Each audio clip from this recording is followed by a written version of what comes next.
Hi guys! Tingnan niyo yung mukha ko, tinigyaw to dito. Tapos ito pa. Kakapuyat kasi yan. Tsaka natigil yung paggamit ko na ito.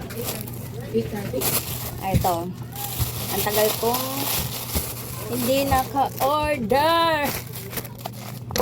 Yan. Ang ginagamit ko lang is yung sunblock. Yung kasing night cream, ang nangyari din sa night cream, kasi matagal siyang na-stock nung nagbakasyon ako, naiwan dito. So, nangitim yung night cream niya. Tapos yung toner, si Chairman kasi sabi niya, ilagay sa lagayan yung nangitim na yan. So, ito talaga yung ginagamit ko sa face ko. Nakakakinis yan eh. Tagal ko nang walang gamit na to. Wala nung dumating ako kasi. Ngayon lang ulit ako nag-order. Hanggat nahihiyang pa ako, ginagamit ko siya kasi pag hindi na ako nahiyang, maghanap na naman ako ng ibang set. Yan, kung saan mahiyang. Ito siya. Ito, nati-hati ko lang yun ng konti.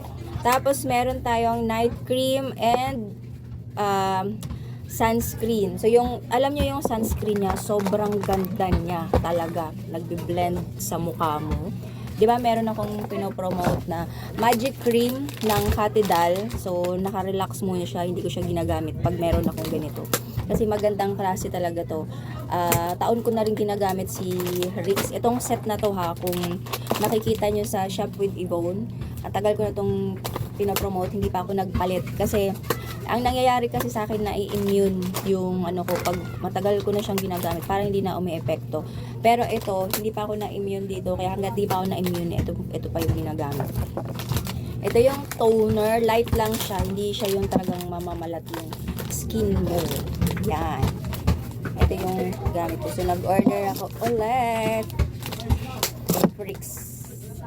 The best kasi yung mga Rix products, pati yung cologne nila, yung sa set ng yung pampabeauty, yung scrub, Rex din po yung gamit ko.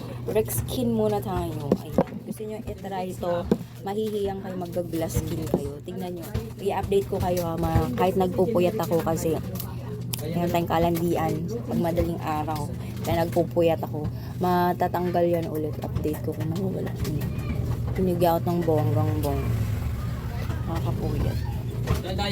Tapos merong mga tigdig ngayon, no? Pero mawawala yan.